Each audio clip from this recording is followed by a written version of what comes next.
তৃতীয় সেক্টরে যান, আপনার অর্থনৈতিক জীবন। অর্থনৈতিক জীবন মানে আপনি এই জীবনে ব্যবসা বাণিজ্য করেন, চাকরি বাকরি করেন, কৃষিকাজ করেন, মুআমালাত করেন, মানুষের সাথে মেলামেশা করেন, হালাল হারাম মেনে চলেন। এই যে অর্থনৈতিক কর্মকাণ্ডগুলো, যেগুলো আপনার রিজিকের সন্ধানে বের হয়, এই কাজগুলোকেও ইবাদত বলে গণ্য করানো সম্ভব যদি অর্থনৈতিক ক্ষেত্রে আমরা আল্লাহর কোরআন এবং তার রাসূলের হাদিস মেনে চলি। আমার কথা কি বুঝতে পারছেন? চতুর্থ সেক্টর আমাদের জীবনের হচ্ছে সমাজনীতি।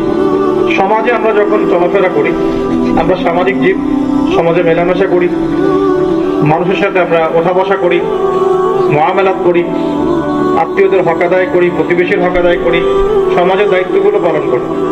সামাজিক জীব হিসেবে সমাজের যে দায়িত্বগুলো, এগুলো পালন করলেও নেকি হবে যদি কাজগুলো পবিত্র কোরআন এবং রাসূলের সুন্নাহ অনুযায়ী হয়। সুবহানাল্লাহ। এবং তার বিনিময়ে আমরা দুনিয়াতেও সফল হব, একটা আদর্শ সমাজ গড়ে উঠবে এবং পরকালেও পুরস্কার পাবো ইনশাআল্লাহ তাআলা। চারটা সেক্টর বললাম। 5 নম্বর সেক্টর হচ্ছে আপনার সাংস্কৃতিক জীবন। আমাদের জীবনে একটা সাংস্কৃতিক পার্ট থাকে, আমরা বিনোদন নেই, হ্যাঁ, আমরা কোনো কোনো ক্ষেত্রে আমরা আমাদের কৃষ্টি কালচার, রীতিনীতিগুলো ফলো করি, মানে আমরা সাংস্কৃতিক জীব হিসেবে কিন্তু সাংস্কৃতিক চর্চা করি, সবাই করি। এখন এই ক্ষেত্রেও কাজগুলোকে ইবাদত বলে গণ্য করানো সম্ভব যদি আমরা আমাদের সংস্কৃতিগুলোকে কোরআন এবং সুন্নাহর মানদণ্ডে ঢেলে সাজাই। তাহলে দুনিয়াতেও সফল হবে ইনশাআল্লাহ, পরকালে নেকি পাবে। 6 নম্বর সেক্টরটা হচ্ছে পলিটিক্যাল সেক্টর, যেখানে আমরা আল্লাহর খলিফা হিসেবে আল্লাহর জমিনে আল্লাহ পাকের বিধিবিধানগুলোর প্রচার প্রসার প্রতিষ্ঠার জন্য চেষ্টা করি। মানুষের একটা পলিটিক্যাল লাইফ থাকে, যেখানে মানুষ মানুষের সাথে পলিটিক্যালি ডিল করে। কোনো কোনো ক্ষেত্রে এটা জিও পলিটিক্যাল রূপ নেয়, মানে একটা দেশ অন্য দেশের সাথে পলিটিক্যাল অ্যাফেয়ার্স মেনটেন করে চলে।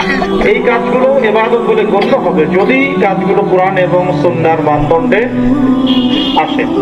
তো আমরা বুঝতে পারছি এই সংক্ষিপ্ত কথা থেকে যে আমাদের জীবনের যে ক্ষেত্রগুলো আছে, আমারও মনে করিয়ে দেই, ইবাদত বন্দেগীর জীবন, 2 আমাদের পারিবারিক জীবন, 3 আমাদের অর্থনৈতিক জীবন, 4 আমাদের সামাজিক জীবন, 5 আমাদের কালচারাল জীবন বা সাংস্কৃতিক জীবন, এবং 6 আমাদের পলিটিক্যাল লাইফ বা রাজনৈতিক জীবন।